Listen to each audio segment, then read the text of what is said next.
ito yung galing tapat sa puso natin. Galak na galak, masaya, at ino-honor na natin ang ating Panginoon, mga kapatid. Dahil lahat na anumang meron tayo, yun ang galing sa ating Panginoon. Niniwala ba kayo doon? Amen. Sigurado? Amen. Yes, sir. Baka mamaya, yung sahod ko, akin to eh. Di ba? Pinagtrabuhan ko to, Lord eh, akin to. But believe, church, pinagpala tayo ngayon dahil nandito tayo, nagkasama tayo. Pinagpala tayo natin, Lord. Yes po ba? So ating giving po, may title po ako dito na Living as a Faithful Steward. Amen? If we believe that everything that we have comes from the Lord, it means hindi po natin ito pag-aari, kundi ang Panginoon. But God give us this blessing to be a steward. Mga kapatid. Tagapamahala. Yun po lang nais ni Lord sa atin. Tagapamahala tayo sa mga pagpapala niya, biyaya niya, mga kapatid. Everything that we have, money, time, talents, possessions, gift. Anong pag-aari mo ngayon? Na hindi galing kay Lord. Praise God. But God entrusted us that these resources that we have is not for selfish gain, but for purpose for a far greater, mga kapatid. That blessing is for others, is in for His kingdomship, and to glorify Him the most, mga kapatid. Amen? Because sa mindset kasi natin tao eh, Lord, nagpagod ako eh. Overtime ako ngayon eh. Pagod, overtime po ako. Pagod talaga. Kasi biyahe po, tumatawag yung kapatid. But praise God. Kasi kahit na humid yung labas, but pinapalakas tayo ni Lord. Kasi pagpapaalam ni Lord, mga kapatid. And I know na tuloy natin. Yung mindset kasi ng tao, yung mindset po kasi ng tao talaga na pinagpawisan ko to Lord eh. Kaya naghirap ako dito. Pawis ako Lord. Buong maghapon ako nagbabad sa humidity ng araw at sa labas. But hindi nyo pa alam na hininga natin, bawat pagising natin galing kay Lord. Amen. Pinapalakas tayo araw-araw. Naniwala po ba kayo doon? Amen. Because God owns everything that we have, mga kapatid. And we are just stewards, mga kapatid. Amen? Noong anong panahon, biblical po, pag sinabing steward po sila, tagapamahala, meron po silang master. Hindi po ba? Yung master po nila, pinagkatiwala sa kanila lahat. Kayamanan nila, bahay na, tahanan nila. Ba't anong ginagawa ng steward? Dapat matalino siya. Amen, mga kapatid. Dahil pinagkatiwala sa kanya lahat, ang steward na to, dapat wisely siya, faithful, and in the best interest sa kanyang master, mga kapatid. Gagawin niya lahat. Hindi po ba? Tayo ngayon, pinagkatiwala tayo ng pagpala ng Lord. Faithful ba tayo? The best ba yung binibigay natin? Wise ba tayo sa mga decision making natin? Amen. Giving po tayo. 10 minutes lang po ito. Amen. Pag-usapan po natin sa Psalm 24:1. The earth is the Lord and everything in it, the world and all who live in it, mga kapatid. So it means lahat ng anong meron sa mundong ito ay sa Panginoon. Amen. It is belong to God, mga kapatid. Amen ba? And our role is as steward, not the owner. Nawala ba kayo doon? Amen. Amen. Praise God. Praise the Lord. Amen po. Kasi nga, ang katotohanan, mga kapatid, dito talaga sa mundong to, marami. Mismo ako man, noon ko man, na naghabol tayo para yumaman eh. Di ba? Marami naghabol, yumaman, kumita, magkaroon ng kayamanan, may naipundar, may pagmalaki. Di ba? Sa kapitbahay, sa kakilala. At meron akong gato, meron akong ganun. But dito tinuturo sa atin na ang lahat ng meron tayo ay galing sa ating Panginoon. At ang nais ng Lord, ibalik natin sa Kanya ng buong buti. Kagalakan, masaya. Pagkat nalaman, pag alam natin na ang lahat ng ito ay galing sa ating Lord at once na ibinigay natin sa Kanya ng buong joy at kagalakan, mga kapatid, we are no longer hoard what we have out of fear. Yung bang tipong nag-ano tayo na para sa araw ng bukas, kailangan kong mag-ipon, mag-imbak. Kasi baka mawalan ako sa araw ng bukas. Kaya dapat mayroon akong ganito, mayroon akong ganon. But ang Lord, mga kapatid, hindi na tayo nilalagay sa time na yan. Binabago yun. We must stop using our gifts selfishly or wastefully. Pinagdalo po tayo ng mga gifts eh, di ba ba? Pagpapala, biyaya, pinansyal. But ang nais ng Lord, Huwag mong sariling iyo yan, kasi hindi talaga sa'yo nang galing yan. Huwag mo angkinin na sa'yo talaga yan. O masayang lang mga kapatid.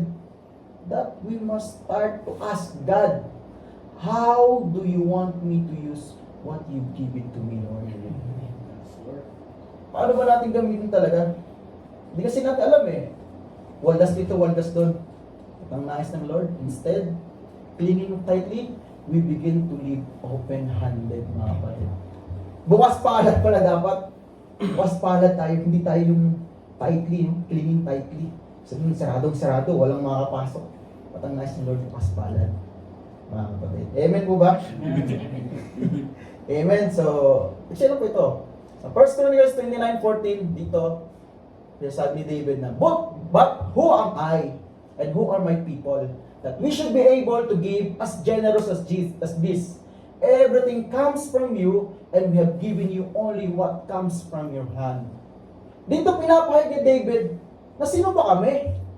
Para angkinin anong meron kami. Binabalik namin na buong pusong kagalakan na nagmula rin naman sa iyo, Panginoon. Amen? That they joyfully and humbly offering back what belongs to God. Mga kapatid, on that time. May nagmamahagi mo ngayon. Handa mo bang handog kay Lord yan? Andiyan, dito po yung box natin. Nandito po tayo sa giving. Wala ba tayo sa exhortation? Praise God. But, ang nais ng Lord, yung kagalakan, puso. Mga kapatid. Amen po ba? That once we give, we must have a joyful heart, a humbly offering that the Lord, that everything that we have comes from our God.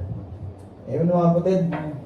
Amen, praise God. Tuloy po tayo. Application na po, With your finances, paano ba natin papapalagan yung finances natin?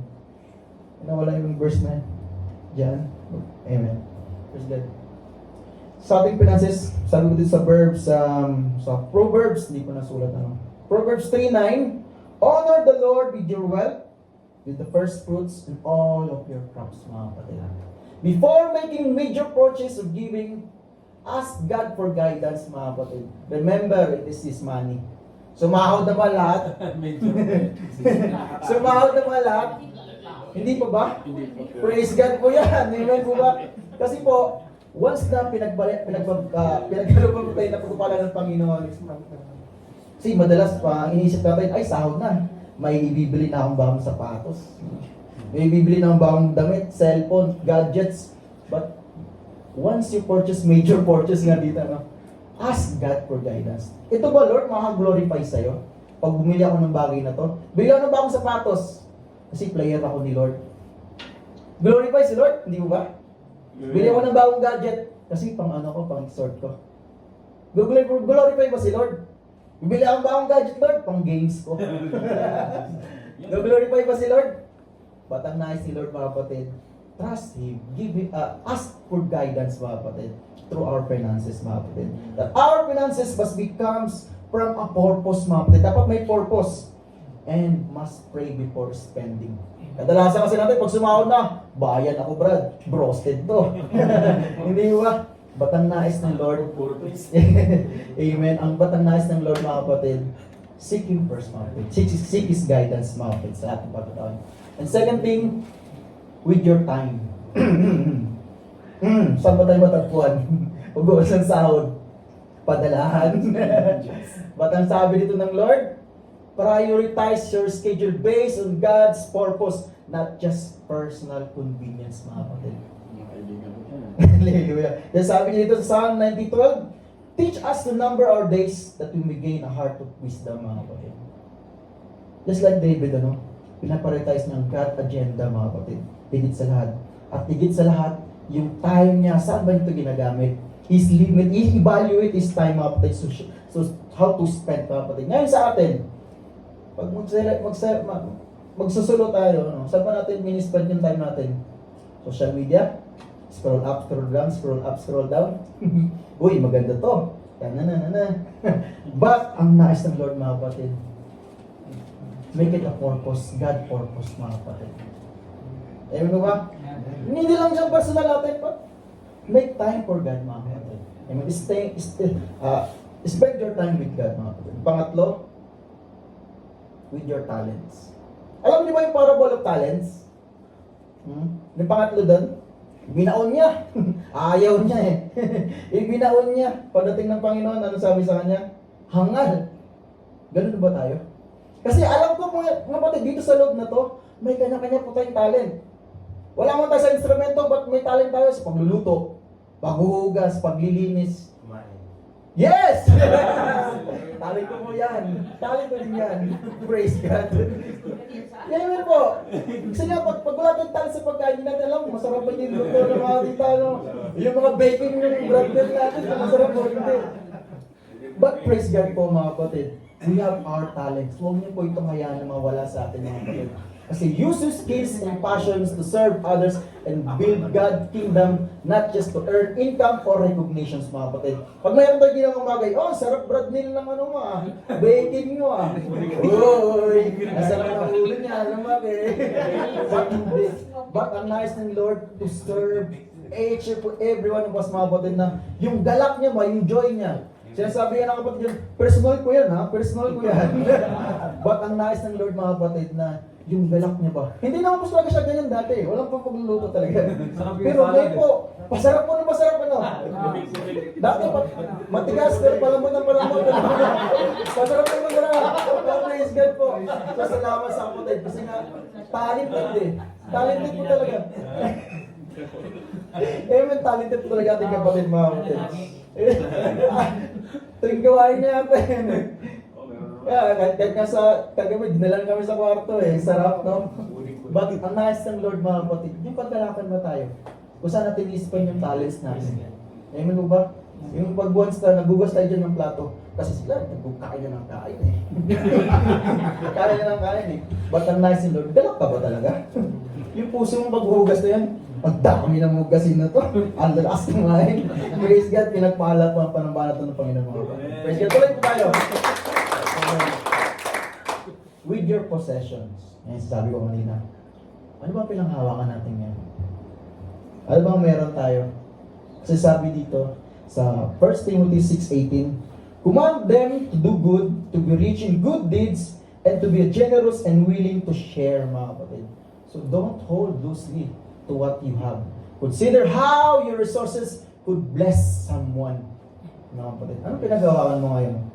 Wallet mo, laman ng wallet mo? ATM mo? Uy, may bank account siya, may credit card. But praise God mga kapatid. But consider your resources as a blessing also to others mga kapatid. Salamat sa mga buhay mga kapatid na talaga nag-spend, nag-share talaga ng pagpapala. Kasi sharing what you have mga kapatid, it opens hospitality, lend what you have, open everything sa anumang bagay na meron ka, na galak ba? With a joy. Kasi nga ang Lord, yun ang nais ang Lord sa atin eh. Mamuhay tayong simple, open-handed, that we must practice talaga lagi mga kapatid ng bukas palad. Be a generous hand mga kapatid. Amen. Amen ba? Kasi pag sarado talaga to, wala lang lalabas dyan.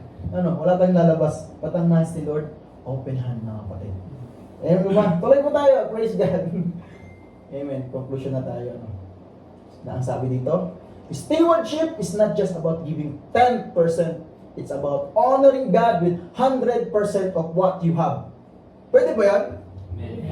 Pwede ba yan, church? Bumulungkot yata, di ba? 100% eh. Lord, huwag naman. Mababa na sahod ko eh. Ba't ang nais ng Lord? Yung puso. Yung kapatid, hindi lang naman pera to eh. Yung time mo nga, sabi nga na, di ba? Yung possessions mo. Lahat, mga kapatid, your talents mo. Anong nais ng Lord mga kapatid? Pinagkatiwala sa atin yan because every decisions become spiritual when you see your sources as sacred trust from the Lord mga kapatid. Kasi pag pinagkatiwala mo lahat ng meron ka, spiritual ito mga kapatid, means wala talaga. Wala nang kawala kay Lord na mga kapatid. Because it reminds us that our identity and worth are found not in material possessions but in our relationship with the Creator, our God. Pwede ba yan? May napaalala tayo yan? Hindi. May naalala ba? O nakalimutan?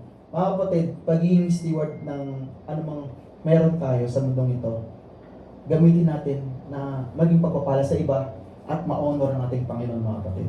Kasi ang nais niya sa mga anak, sa mga lingkod niya, yung masaya ba? Magalak sa bawat pagkikita, pagsama. Hindi yung tuwing kita, ay, na naman, giving na naman. Na naman.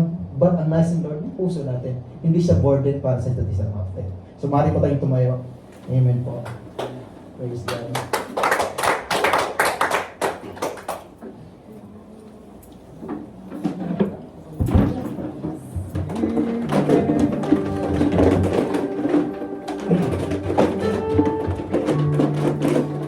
As we give honor to our Lord, sa lahat ng mga addition natin mga kapatid, seek always the presence of the Lord.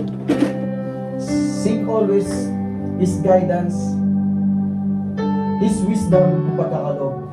Especially sa anumang bagay na meron tayo mga kapatid. Kasi ang Panginoon, hindi tayo pagkukulangin eh. Patuloy na tayong i-bless. But ang nais ni Lord, saan ba talaga tayong matagpuan? Sa kanyang pagpapala na patuloy pinapakapaw, yung siksik, liglig na tumapaw, pinagkakalob sa atin mga kapatid. Amen. So let's pray. Hallelujah, Jesus. Hallelujah, Lord. Hallelujah, Father. Hallelujah, Jesus God. We thank you, Lord God, for every good and perfect gift that you've given in our life, O God. That today, Lord, we acknowledge how everything we have, Panginoon the Lord, our time, our money, our talents, even our possessions, O Lord God, that everything comes from you, O God, and always belongs to you, O Lord. Hallelujah, God, Lord. Help us, O Lord God, to live na hindi nagpakita, Panginoon, na kami, ang namamahala, Panginoon, mag-isgat kayo, Panginoon, Lord. At pinagkalog mo sa amin lahat na ito, Panginoon, Lord, to be a steward, Panginoon, Lord, sa lahat ng iyong pagpapahala, Panginoon. Hallelujah, Lord. Teach us, O Lord God, to be a faithful steward, Panginoon, Lord. Kung paano, in-entrust mo sa amin, Panginoon, Lord, ano bang possessions na meron kami, Panginoon, Lord. Hallelujah, Lord. Give us the wisdom, Panginoon, Lord. Magamit ito, Panginoon, Lord, ayon sa iyong kalooban, Panginoon. Hallelujah. Teach us, O Lord God, to be how wise, Panginoon, Lord. Hallelujah. That we manage, Panginoon, our finances, Panginoon, Lord. Help us, O Lord, to be a giver, Panginoon, Lord. To be a generous giver, Panginoon, Lord. And a joyfully, Panginoon, Lord, giver. Knowing that everything that we have, Panginoon, Lord, is matters to you, God. Hallelujah. We are not prioritizing to this world, Lord of the Lord, but in your presence, in your kingdomship, O Lord God. Guide us, O Lord God, even sa maging paggamit namin, Panginoon, whatever time we have, na maging wise kami, Panginoon, sa lahat ng meron, Panginoon, Lord. Hallelujah. Na make it is God as serve us, Panginoon, Lord, hindi lang sa sarili ng Panginoon, Lord, hindi sa ibang Panginoon, Lord. Na ikaw siya mapangalan, Panginoon, sa aming buhay, Lord. Let us every moment, God, that we live, have a purpose, Panginoon, Lord, that we identify, Panginoon, as you, Panginoon, God. Hallelujah, Lord. See us, Lord God. Give glory, Panginoon, God, and help us, Lord, the Lord. Na hindi kami manangat sa aming sarili, ikaw, Panginoon, God, Lord. Guide us, Lord God, always, Panginoon, Lord. Hallelujah, Jesus. Entrusted into you, Lord God, that we have. Give us a heart that delights in our giving, Panginoon, the Lord. Surrendering everything, Lord God, that viewing, Panginoon, the Lord, and how you are given first to us, Lord, the Lord. Hallelujah, na magsama ka, Panginoon, sa habang buhay ng Diyos. Hallelujah, Lord God. Lord, we want to honor you with all that we have, Panginoon, all that we are, Panginoon, that all that we are, Panginoon, Lord. That you, Jesus, hallelujah, bring joy in our hearts, Panginoon. Lord, we thank you. Even, Panginoon, Lord, sa mga kumpanya namin nagtatapuan, Panginoon, salamat, Panginoon. Hallelujah. Na ginagamit mo ang kumpanya ito, Panginoon, ka na maging daluyan mo, Lord, na hindi mo kapapapala. Bless us now, Panginoon, Lord. Bless sa mga namumulong, Panginoon, Lord, maging sila, Panginoon, ay maging magpapala, Lord, sa kanyang mga buhay, Panginoon, Lord. Maging sa kanyang mga pamilya, Panginoon, Lord. Salamat po, Lord. Ibig ko sa mga kapatid, Panginoon, Lord, mayroon ka mang sinaradong na tuwag, Panginoon, bibili mo lang, Lord, na may bumok sa kapitana para sa bawat isa, Panginoon, Lord. And we declare, Jesus, that there's nothing impossible to you, Lord. That we keep trusting in you, Lord. Hallelujah. That your wisdom, your guidance, Lord, na patuloy ko rin sa amin, Panginoon. Salamat, Lord God, maging sa mga trabaho na meron kami, Lord. Hallelujah, Lord Jesus. Lord, We are so blessed, O Lord. Hallelujah, in your presence, O Lord. Napatuloy, Panginoon, Lord, na pinapalakas ang mga tulungan sa aming mga trabaho, God, sa bawat araw, Lord, God. Napatuloy, Panginoon, na higit mas strength, Panginoon, Lord. Patuloy, mga kapila na gupay, Panginoon, Lord. Hallelujah. Walang paglagyan, Panginoon, God. Papuri, pasalamat, Panginoon. How we bless. We have you, Panginoon, Lord. Hallelujah. How we bless na maitapon ka, Panginoon God, sa bawat araw namin buhay, Panginoon. Hallelujah. Salamat, Panginoon, Lord. Hallelujah. Maging ganun, Panginoon, Lord, sa panambahan mo ito, Panginoon, Lord. And I believe, Lord God, na hindi mo pakukulangin itong church ito, Panginoon, Lord. At patuloy mo, Panginoon God, na sustain anumang pangailangan ng panambahan mo ito, Panginoon.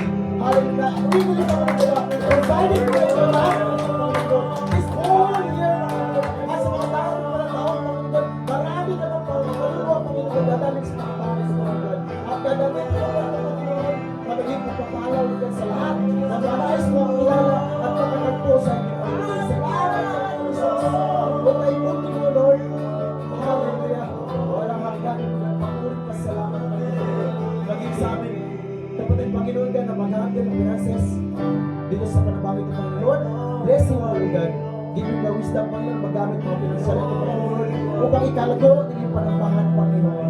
Hallelujah. And I believe, Panginoon, na patuloy mo, Panginoon, na pinatakalong ang wisdom sa kanyang buhay, Panginoon.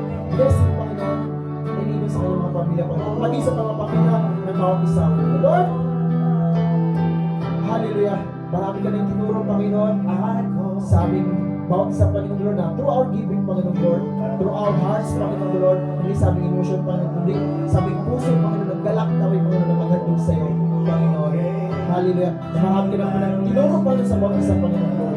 Hallelujah, Lord. Dalangin, Panginoon Lord, ang fruitful ang bawat isa, Panginoon Lord, sa presensya mo, Panginoon. Salamat, Lord. Hallelujah. Wala hanggang papuri, pasalamat. In your name, Jesus. In your name, Jesus. Amen.